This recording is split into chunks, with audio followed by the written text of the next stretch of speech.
We are back. Welcome back to the postgame show presented by the Maroon Club and enhancing 23 Division I sports. Join the Maroon Club today. And, of course, our player of the game brought to you by Coca-Cola. Experience the Coke side of life. Here's John with Coach. Fellas, I was just telling you, Coach, it was a heck of a game to watch. I don't know what kind of game it was to coach, but, boy, the execution of the offense really at both ends was unbelievable. Yeah, neither team could stop the other team. And it seems sometimes that gets contagious. When shots are dropping, people just think the basket's about 10 feet wide. And that's what was happening because they made everything. We pretty much made everything. And first half, we turned it over too many times because I think we only missed 6 shots. And we would have got those 9 other shots. Maybe we would have been up by 20. Well, this is the thing. I mean, at one point, I think as a team, you were shooting about 74% from the floor. And I looked at the scoreboard, you're up 2. And I'm thinking that's usually trouble. But the way you guys were playing, you were able to hold on. Yeah, it was a great win. We needed to win, obviously, and the last home game. And we'll see as we go on the road for the last 2. But, we've won the last 4 home games. So that's been great. We've been getting the job done at home. We're getting better. You can see our young guys are getting better.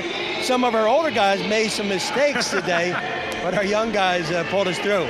Well, Coach, I mentioned to John and to Gary, and it reminded me of the old days when you were with Fran Dumphy at Penn and used to have those battles with Princeton.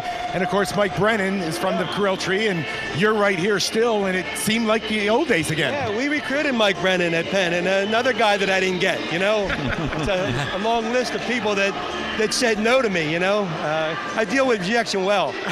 Well, Coach, I have to tell you, I think everybody senses that this team is starting to get it. You've got great leaderships from the 2 guys that we're going to talk to in a moment. And I can't say enough about those guys. They've been great for 4 years.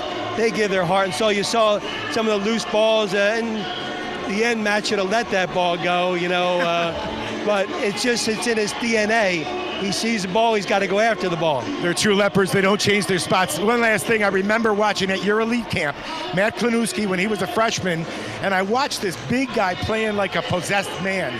And I saw his mom, and I said, does he always play like that, or is he just showing off? Clearly, he always plays like that. Oh, no doubt. And if he didn't, she would let him know about it. Coach, congratulations. Good luck on the way out. Good deal. Let's bring, I don't know, you guys are going to fight it out? Don't fight him. Come on, Eric. Come on in first. Eric Stafford, you just heard your coach talk about the leadership. Now, obviously, I know that I'm excited about this freshman class, but I'll tell you, freshmen at this level, they need direction. Talk about what it's like, your responsibility for getting this team playing the best ball they played all year at the right time.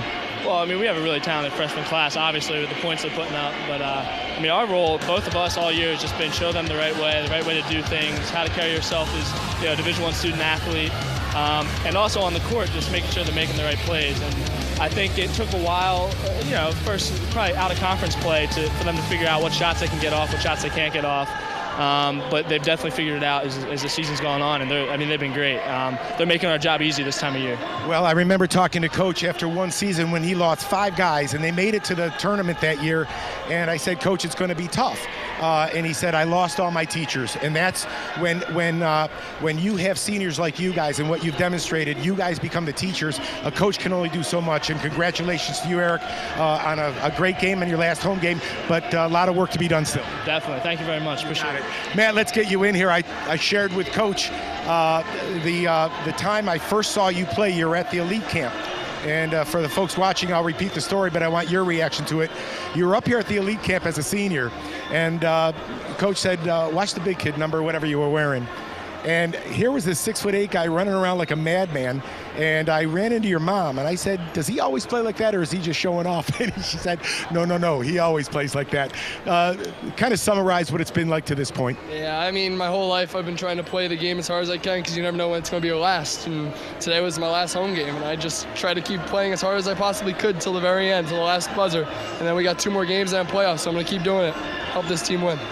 Matt, talk to us a little bit about Coach O'Hanlon's message to you in terms of your message then to the young guys. How is that something that's just assumed and taken on, or is that something that is verbalized and carried out by you guys? I'm just trying to mentor the younger guys. I'm trying to show them the way Lafayette culture works, the way Lafayette basketball is played. So, I mean, just taking them under my wing and showing them how hard you have to work and how many times a day you have to be in the gym to get better at your game. So it's just hard work. Matt, congratulations on a great senior day. As I said to Eric, there's a lot of work left to be done. Good luck on the way out. Thank you. You got it. John, Gary, that's a perfect illustration of why we love what we do, being around young guys like this. John, thanks again for showing up and giving me a break, and I'll promise to stay away from the math issues. John, thanks for giving me your chair again. It's always fun. Matt and Eric, thank you for the memories. Here's John with the highlights. Well, plenty of highlights offensively throughout this game, as we discussed, and no one had more than Sam Iorio, who right from the beginning was nailing threes. He ended up the game, as you mentioned, with 28 points in his homecoming, 10 for 14 from the field, 7 of 10 from three, and threw in 11 rebounds while he was at it, Gary. And you can see why Mike Brennan is so high on him and why he is a candidate for Rookie of the Year. Saeed Nelson really came alive in the second half, was able to get to the goal and hit some of the shots that he is actually famous for. Now that's the shot he's not famous for, is hitting a jump shot, but he had a big one there to keep AU in the game. And then at the other end, the other great freshman, Alex Petrie, had a superb game. Didn't do what he normally does, as you said, making threes. He only made one, he only took two, but he was 8 of 11 from the field. Did miss three free throws, but still had 27 points game high. And the seniors, we're talking about the freshmen. 3 freshmen today, Gary, combined for 60 of the 90 points and shot 20 of 28 from the field. Just unbelievable numbers today. 65% shooting by Lafayette. That is a season high by a lot for them, and 75% from beyond the arc. It's not like they didn't take a lot. 16, they made 12 of them. Yeah, and part of that was what John talked about during the game, was they ran such good offense throughout the game, whether it was triangle or just working against Americans man-to-man. They found the shooters, and the shooters converted. Before I wrap it up, thanks for another great ball Pleasure. game. And hope I'm invited back next year. Oh, you'll be invited for sure. All right, let's solve this today. 85 points by American on 34 field goals. They shot 57%, 11 for 22 from beyond the arc, 6 for 11 from the free throw line. As they go to 6 and 21, 4 and 13 in the league. They had double-figure scoring out of Sam Iorio. He had his 4th straight double-double, 28 points and 11 rebounds. 24 Nelson, 16 for Matusas, and a dozen points for CB Diallo. For Lafayette, they're 90 points on 31 field goals. They shot 65%, 12 for 16 from beyond the arc, 16 for 21 from the free throw line. They go to 9 and 18, 7 and 9 now in the Patriot League. They may very well work their way out of the first round of games. 27 points today for Alex Petrie. He breaks the record for threes as a freshman. He only had one of them today, 1 for 2, but he had a great ball game all around. 17 points for Jaworski, 11 for Stafford, 16 for Stevens, and a dozen for Matt Klinewski. 5 Leopards in double figures. Final score, Lafayette wins it 90-85. They'll go on the road for the last 2 ball games, Boston and Lehigh. The Lehigh game next Saturday night at 7:30. That's it. My thanks to John Feinstein. A real pleasure sitting alongside of him. John Leone out on courtside. Rick Dio has been our director, and the RCN4 television team.